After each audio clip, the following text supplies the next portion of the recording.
እግዚአብሔር ይመስገን። የጌታ ሰላምና ጸጋ ይብዛላችሁ። አሜን። እግዚአብሔር ዳግመኛ በዚህ መልኩ እንድንገናኝ ይህንን ዕድል ስለሰጠን ስሙ ለዘላለም ብሩክ ይሁን። አሜን። ዛሬ ከኔ ጋር ከእግዚአብሔር ቃል እንድናይ የወደድኩት ክፍል የሚገኘው በሉቃስ ወንጌል ምዕራፍ 7 ከቁጥር 1 እስከ ቁጥር 10 ያለውን ክፍል እናያለን። ክብር ለአምላካችን።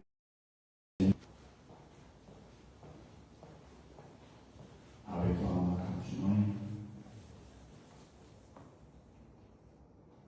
በክርስቶስ ኢየሱስ ስም እጅግ አድርገን እናመሰግናለን። ስለዚህች ስለተወደደች ቀን ስምህ ለዘላለም ብሩክ ይሁን። አንተን የሰጠን ተመስገን። ጌታ ስላደረግልን መልካምና ድንቅ ነገር ሁሉ ስምህን ለዘላለም እንባርካለን። ክብር ሁሉ ለስምህ ይሁን። እግዚአብሔር ሆይ በዚህ በቃል ማዕድ ዙሪያ ተሰብስበናል። ከቃልን እንድታስተምረን እግዚአብሔር ሆይ እውነትን እንድታበራልን እንደ ቃል መኖር እንድንችል እንድትረዳን መንፈስ ቅዱስ በማዕከላችን እንድትመላለስ ቃልን ደግሞ እንድታከብረው በጌታ ኢየሱስ ስም እንለምናለን። የቃልህ እውነት ብቻ ይግዛል። ጌታ ሆይ ራሳችንን ከቃል ስር እናስገዛለን። ራሳችንን ከዚህ እውነት ስር እናዋርዳለን። የከበረው ቃልህ በእኛ ሕይወት ይክበር። እኛ ሳንሆን ቃልህ ብቻ በማዕከላችን ይክበር። ክብር ይሁንልን። ለእያንዳንዳችን ተናገረን። በጌታ በኢየሱስ ስም አሜን።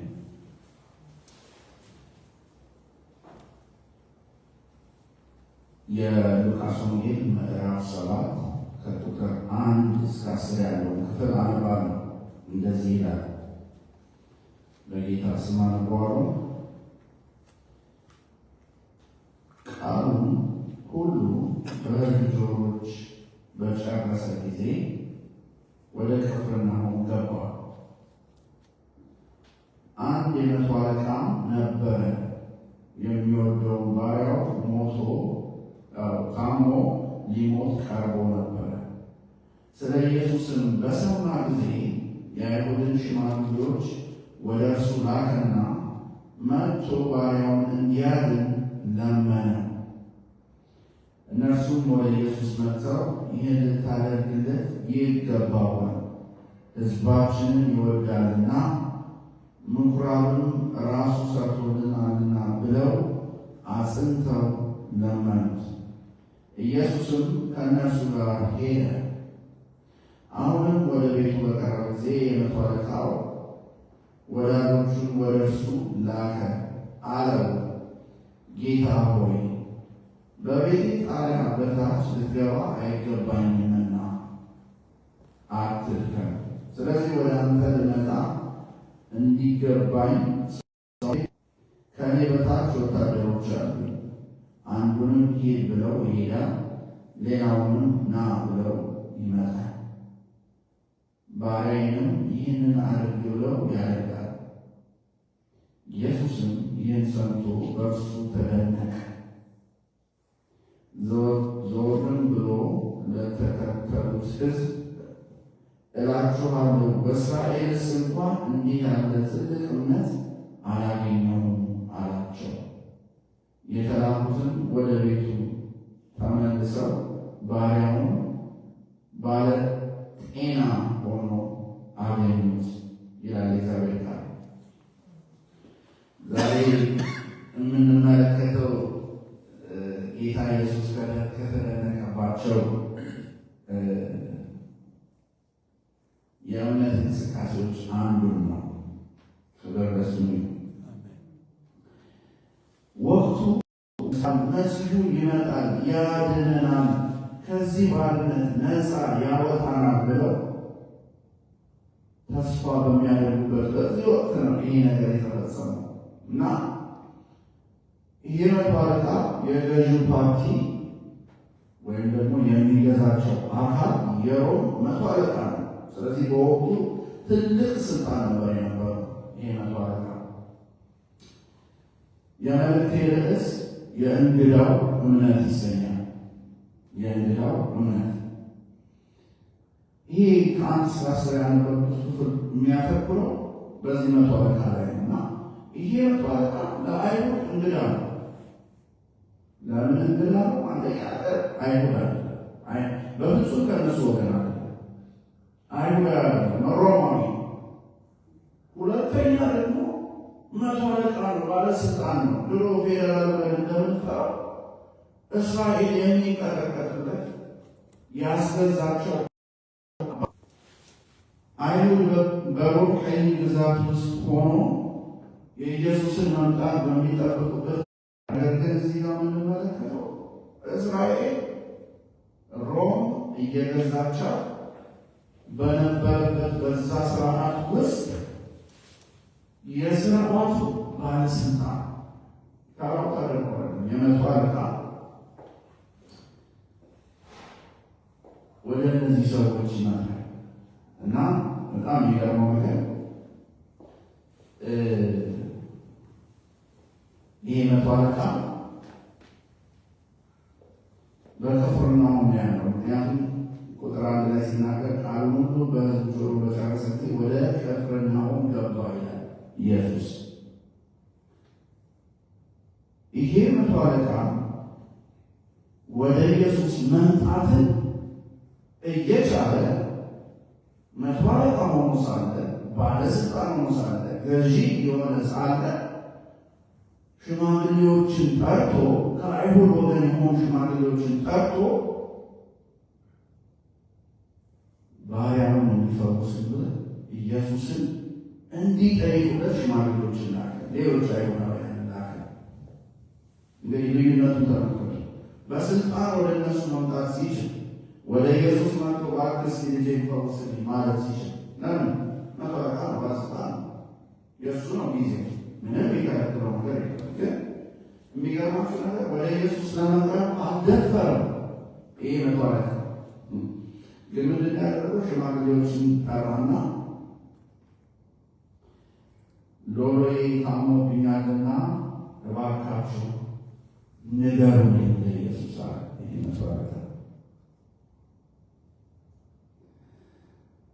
በጣም የሚገርመው ይሄ መቶ አለቃ ስለ ራሱ አልነበረም ሽማግሌዎችን ጠርቶ ወደ ኢየሱስ መልእክት የላከው፣ ስለ ባሪያው ስለ ራሱ ማለት ነው።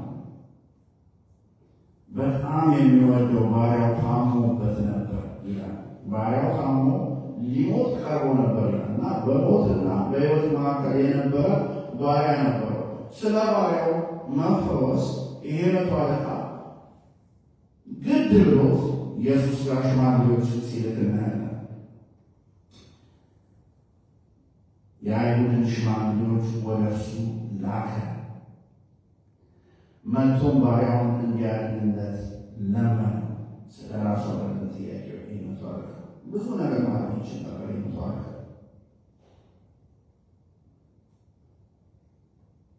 ስልጣን ነበረው።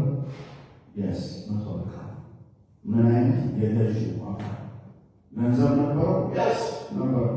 ባለስልጣን ነው፣ ሀብታም ነው። ነገር ግን ስልጣኑ ሀብቱ የሚወደውን ባሪያውን ሊያድንለት አልቻለም። በዛ ወቅት አይሁድ አንድ ልምምድ ነበራቸው። አይሁዳውያን አረማውያንን ይነኩ ነበር። እጅጉን ይንቋቸዋል። ከእነሱ ወገኖች የሆኑትን በሙሉ ይንቁ ነበር አይሁዳውያን። እንግዲህ በባርነት ውስጥም ሆነው ከእነሱ ወገኖች የሆኑትን ሰዎች አይሁድ ያልሆኑትን አረማውያንን ሁሉ ይንቁ ነበር። እንዲህ አይነት ልማድ ነበራቸው እስራኤል አይሁዳውያን።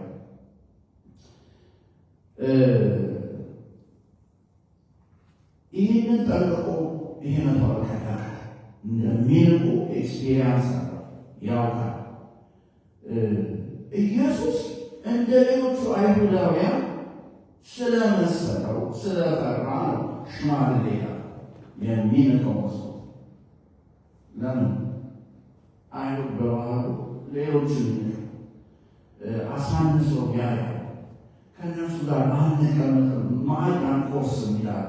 ለምን? ስለሚል ማንን? ከእነሱ ወገን ውጭ የሆኑ አይሁዳዊ ያልሆነውን በሉ ይህንን መቷረቀው ያ።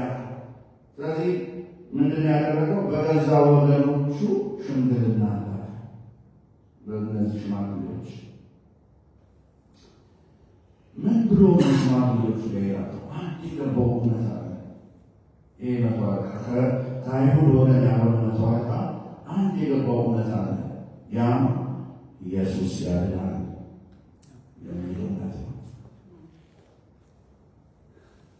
ልዩነታቸውን ወደኋላ ጥሎ የአይሁድን መናቅ ወደኋላ ጥሎ የራሱን ባለስልጣንነት ትቶ የራሱን ሀብታምነት ትቶ የኢየሱስን አዳኝነት ያው የኢየሱስን አዳኝነት ለራሱ ቋል ለሮዴው ይህንን ያህል ይመጣል። ይህ መቶ አለቃ የሚያምን መቶ አለቃ ነው። በክርስቶስ ኢየሱስ አዳኝነት ያመነ መቶ አለቃ ከእነሱ ወገን ያልሆነ ግን በክርስቶስ ኢየሱስ የሚያምን መቶ አለቃ። የሚቀጥለው ክፍል ደስ ይላል። ሽማግሌዎቹ ወደ ኢየሱስ ቀረቡና ኢየሱስ ሆይ ልትጎበኘው የሚገባው አንድ ሰው አለ አሉት። ልንጎበኘው የሚገባ ልናየው ቪዚት ልናደርገው የሚገባ አንድ ሰው አለ አሉ። እነዚህ ሽማግሌዎች ወደ ኢየሱስ ቀርበው ኢየሱስም ማን ነው ያላቸው ይመስሉ። እነሱ ሲመልሱ የመቶ አለቃው ሊጎበኝ ቤቱ ቪዚት ሊደረግ ይገባዋል። ኢየሱስም ለምን ያላቸው ይመስልና ሲመልሱ የመለሱት መልስ ነው እንዲህ እንዳስብ ያደረገኝ። ምን ይላል? መጀመሪያ መቶ አለቃው ከእነሱ ወገን እንዳልሆነ የተሰመረበት ሀሳብ ነው። የሮም ገዢ ነው፣ አይሁዳዊ አይደለም። ለምንድን ነው መጎብኘት ያስፈልገው? እውነት ነው፣ አይሁዳዊ አይደለም፣ ከእነሱ ወገን አይደለም። እውነት ነው። ግን እነዚህ ሽማግሌዎች ሲናገሩ ምናሉ ኢየሱስ ታዲያ ለምን መጎብኘት ያስፈልገዋል የሚለው ጥያቄ ሲጠይቁ ለኢየሱስ ምን አሉት? ሕዝባችንን ይወዳል፣ ከዛስ መሰብሰቢያችንን ሰርቶልናል። አስባችሁታል? ገዢ እያስጨነቀ በሚኖርበት ዘመን ላይ እስራኤል የኢየሱስን መምጣት በጭንቅ ባለችበት በዛ ሰዓት ላይ ከአስጨናቂው አካል ባለስልጣን የማምለኪያ ስፍራ ሲሰራ ሕዝቡን ደግሞ ሲወድ፣ ይሄ በሽማግሌዎች ዘንድ የተመሰከረለት ነው። ኢየሱስ ጋር ሲሄዱ እነዚህ ሽማግሌዎች በአይሁድ ባህል በእድሜ የሚገፉ ናቸው። ኢየሱስም ሰማቸው ሪስፔክትፉል በሆነ መልኩ። ምክንያቱም ሰውየው ጥያቄውን ያቀረበው የመቷረቅ ጥያቄውን ያቀረበው ሪስፔክትፉል በሆነ መልኩ ነው። ኢየሱስን አክብረው ኢየሱስ ሁለት ያላሰበ ቆም አለ። እሺ ብሎ ከነሱ ጋር ወደ መቶ አለቃው ቤት ልንጎበኘው ይገባል፣ ልንታየው ይገባል፣ ቪዚት ልናደርገው የሚገባ አካል አለ ወደ ተባለለት ቤት ወደዚህ መቶ አለቃ ቤት ብድግ ብሎ ሄደ። ጌታ ኢየሱስ ተናግሮታል። ሕዝባችንን ይወዳል፣ የማምለኪያ ስፍራን ሰርቶልናል ብለው መስክረዋል። ስለዚህ ኢየሱስ ድጋሚ አላሰበም፣ ያባከነ ጊዜ የለም። ብድግ ብሎ ከነሱ ጋር ሄደ። በዚህ መሃል ጌታ ኢየሱስ እዚህ ሰውዬ ቤት ከመድረሱ በፊት ሰውዬው ብድግ ብሎ ወደ ኢየሱስ ይመጣ እናያለን። እና የሚገርመው ነገር ጌታ ተብሎ ሊጠራ የሚገባው መቶ አለቃው ለምን? ገዢ ነው። ገዢ አይደል እንደ ጌታ የሚባለው። ነገር ግን ይህ መቶ አለቃ ገና ኢየሱስን ሲያገኘው ኢየሱስን ጌታዬ አለው። ሃሌሉያ! የእውነት የመቶ አለቃ በጣም የገባው ሰው የኢየሱስ አዳኝነት የእውነት የገባው ሰው መጀመሪያ ሽማግሌ ይላል በትህትና። ቀጥሎ ኢየሱስ ወደ እሱ ሲመጣ ኢየሱስን አፕሮች ያደረገው ኢየሱስን ሊያናገር የወደደው እንደ መቶ አለቃነቱ አይደለም። ነገር ግን ኢየሱስን ቀና ሲጠራው ጌታዬ ያለው አይሁድ እኮ ጌታ ያለው ኢየሱስ የገዛ ወገኖች እኮ ጌታዬ ያሉት በስሙ የጠሩት ኢየሱስ ወይ ያሉት። ከቁጥር 6 እስከ 8 ያለውን ስንመለከት ይህ መቶ አለቃ ኢየሱስን ጌታዬ ብሎ ሲጠራው እናያለን። ይህ መቶ አለቃ እንዴት ያለ ትህትና የተላበሰ መቶ አለቃ ነው! እንዴት ያለ እምነት ያለው መቶ አለቃ ነው! በጣም ሀምብል ነው። በጣም ትሁት ነው። ስልጣኑ እንኳን የእሱ እስከማይመስል ድረስ ትህትና ነው። ስለ ኢየሱስ ያወራው ኢየሱስን ሲያገኘው ከኢየሱስ ጋር የነበረው ኮሚኒኬሽን ትህትናና እምነትን በዚህ መቶ አለቃ ሕይወት ውስጥ ተገልጾ እናያለን። የሚገርም ትህትና ከገዢው መቶ አለቃ አየን። በተለይ ከቁጥር 6 እስከ ቁጥር 8 ያለውን ደግሜ ያነበዋለሁ። እንደዚህ ነው። ኢየሱስም ከእነርሱ ጋር ሄደ። አሁንም ወደ ቤቱ በቀረበ ጊዜ እንግዲህ ጉዞ የተጀመረው ወደ መቶ አለቃው ቤት እየቀረበ ነው። በቀረበ ጊዜ የመቶ አለቃው ወዳጆቹን ወደ እርሱ ላከ።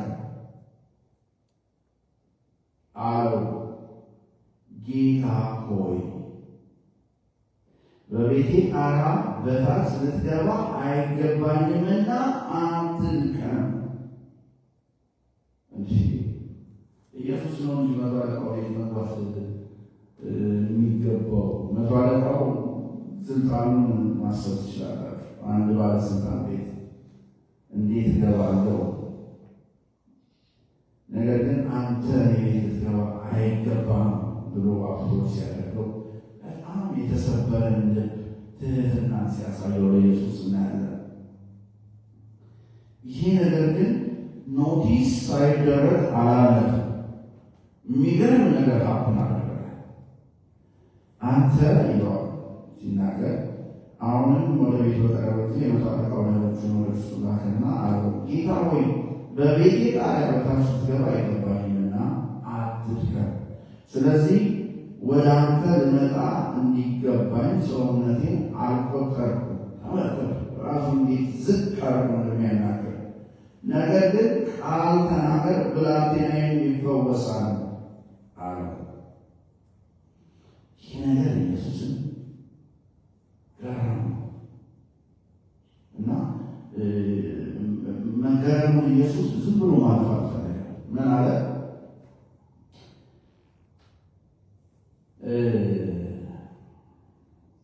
በሕይወት ዘመኑ ካስደነቁት ሁለት ነገሮች አንደኛውን እዚህ ጋር ኢየሱስ ተናገረ። እንደዚህ አይነት እምነት አላየሁም አለ ኢየሱስ። ኢየሱስም በዚህ ሰው እምነት ተደነቀ ይላል እግዚአብሔር ቃል። ኢየሱስ ሁለት የተደነቀ የሚል ቃል እናያለን በአዲስ ኪዳን ላይ።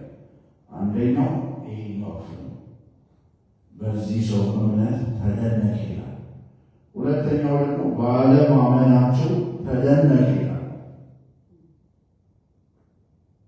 ሁለቴ የተደነቀበት ነገር አንደኛው ነውና የዚህ መቶ አለቃ እምነት፣ የዚህ መቶ አለቃ አፕሮች፣ ትህትና፣ ዝቅ ማለት፣ ከማንነት ወርዶ ኢየሱስን በዚህ ልክ መቀበል ኢየሱስን አስደነቀ እና ደግሞ የሰጠው ምሳሌ እኔ አለቆች አሉኛል፣ እንደገና ከስሬ ደግሞ ሌሎች አሉ። በአንደበቴ በሚወጣ ቃል ተግባር ላይ የሚፈጸሙ ብዙ ነገሮች አሉ። ቢካዝ እኔ አለቃ ስለሆነ። ስለዚህ አንተ እኔ ቤት መግባት አያስፈልግም፣ ድካም ነው። ቃል ብቻ ተናገር ብላቴናዬ ይፈወሳል። የሚገርማችሁ ነገር ይሄ መባረካ የሚጠይቀው ብላቴ ነው የሚፈወስበት ባሪያ ደግሞ የገዛ ባሪያ የሚወደው ባሪያ ስለታመመበት ባሪያ እንዲድንለት ነው እየጠየቀ ያለው ስለ ራሱ አይደለም። እና በሌላ ቋንቋ ምን ማለት ነው? መድኃኒቱን እየወሰደ ያለው መባረካው እንዲድን የተፈለገ የታመመው ደግሞ ሎሌ እንደዚህ አይነት አሰራር አለ። እኔ መድኃኒት ውጭ ሌላ ሰው እንግዲህ ኢየሱስ ይህን ሲያደርግ እናያለን። ብዙዎቻችን ስለ ልጆቻችን እኛ እንጸልይ ይሆናል። ስለ እናት አባት እናቶች አላችሁ በዚህ ጉባኤ ታለቅሱ ይሆናል። ስለ ልጆቻችሁ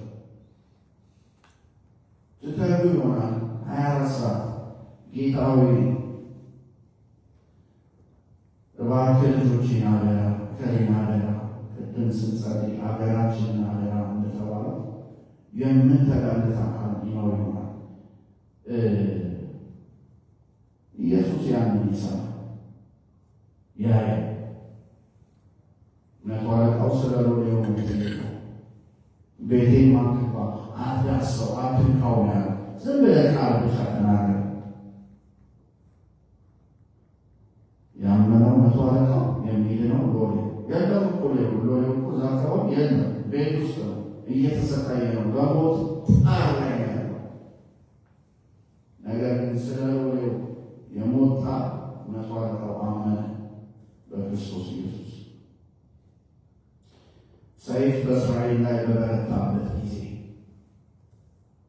እስራኤል የራሷ ፈቃድ ባልነበራት ጊዜ በሮም ቅኝ ግዛት ውስጥ በወደቀች ጊዜ ይሄ መቶ አለቃ ተገኘ። የሚራራ መቶ አለቃ ተገኘ እና ይሄ መቶ አለቃ ትልቅ አቅም ያለው ሰው ነው። የወቅቱ ገዥ ስለነበር ብዙ ነገር ማለት ይችል ነበር። ቅድም እንዳልኳችሁ ትልቅ አቅም ያለው ሰው በስሬ ብዙ የሚታዘዙ አሉኝ ብሏል። ሀብት የነበረው ስልጣን የነበረው ሰው የነበረው ነገር ግን የሎሌውን ሕይወት ሊያድንለት አልቻለም። ግን አንድ ነገር አውቋል። የሎሌውን ሕይወት ሊያድን የሚችል ኢየሱስን አውቋል። ከማወቅም ደግሞ አልፎ በዚህ በኢየሱስ አምኗል። እና እናንተ ታዲያ ምንድን ነው ስለ ልጆቻችሁ የምትጸልዩት? ኢየሱስ እንደሚያድን ስላመናችሁ አይደለም? ይመልሳል ኢየሱስ። ስለ ሀገራችን የምንጸልየው ወደሚሰማ ጌታ አይደለምን? ጆሮን የፈጠረ የኔ እና የእናንተ ጆሮ እርስ በርስ መደማመጥ ከቻለ እነሆ ጆሮን የፈጠረ አይሰማምን? ይሰማል። ስለዚህ ስለ ሀገራችሁ የምትጸልዩትን ቀጥሉ። ስለ ልጆቻችሁ የምትጸልዩትን፣ ስለ ቤተክርስቲያን የምትጸልዩትን ቀጥሉ። ምን አገባኝ ብላችሁ እንዳታቆሙ። የሚታይ ነገር ብታጡ እንኳን የሚያስደስት ነገር ባታዩ እንኳን እንዳታቆሙ።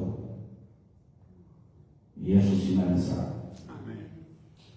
ሰዎች ብዙ ጊዜ አለን የሚሉት ብዙ ነገር ይኖራቸዋል።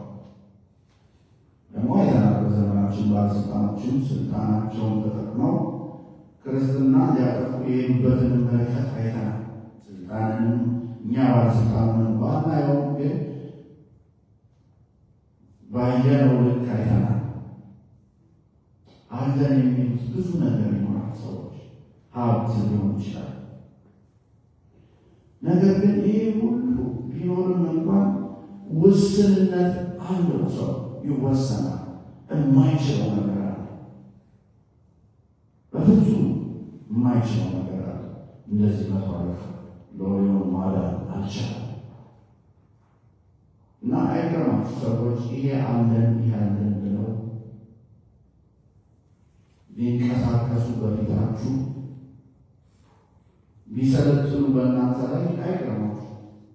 የሰው ባህሪ ነው። ማናችንም ጋር ውስንነት እንዳለ ይሄ የሰው ባህሪ ነው።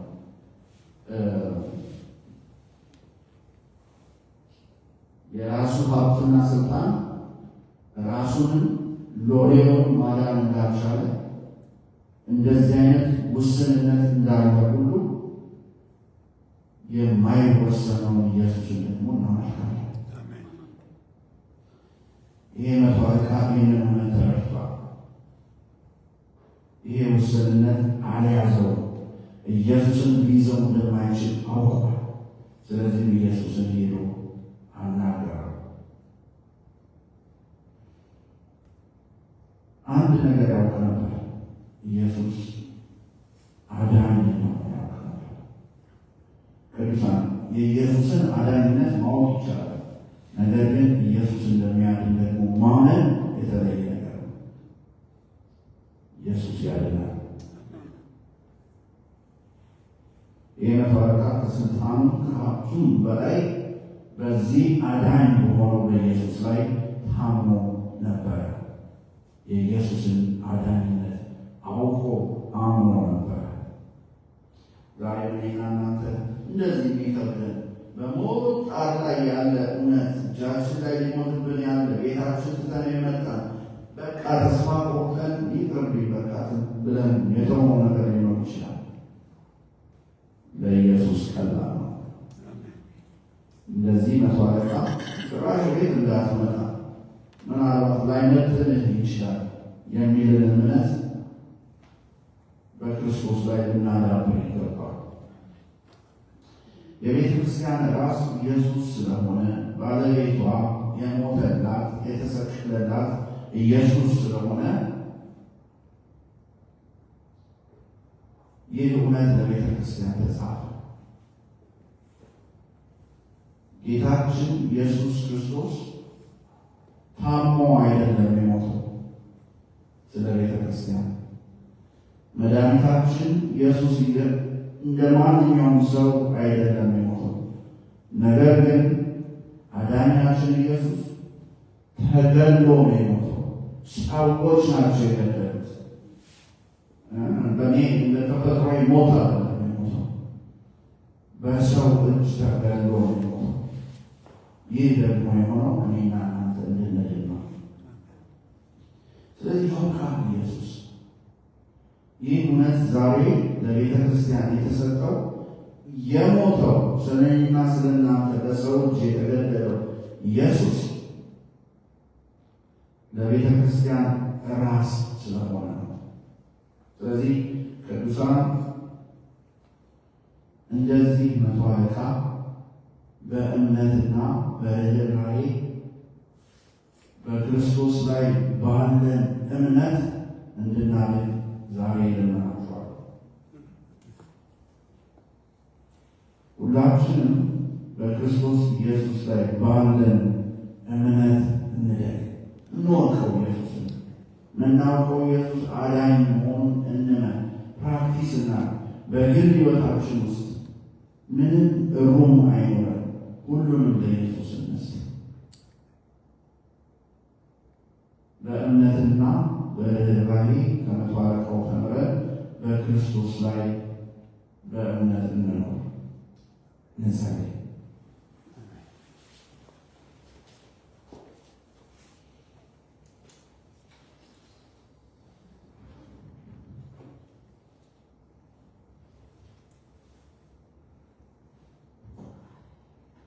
እግዚአብሔር አምላካችን ሆይ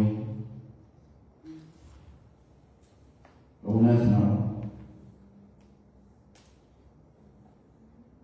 በክርስቶስ ኢየሱስ በማመን የሚገኘውን ይህን የዘላለም ሕይወት ወርሰናል። ነገር ግን ጌታ ሆይ ዕለት ዕለት ኢየሱስን በሕይወታችን በእያንዳንዷ እርምጃ በእምነት እግዚአብሔር ሆይ በትህትና ከዚህ መቶ አለቃ እንዳየነው በክርስቶስ ላይ ባለን እምነትና ትህትና እንድናድግ እግዚአብሔር ሆይ እንድትረዳን በክርስቶስ ኢየሱስ ስም እንለምናለን። ይህ የዘወትር ጥያቄያችን ነው። ጌታ ሆይ ዕለት ዕለት በክርስቶስ ላይ ባለን እምነት እግዚአብሔር ሆይ ትንሽ ትልቅ ሳለን ልባችን ሳይረድ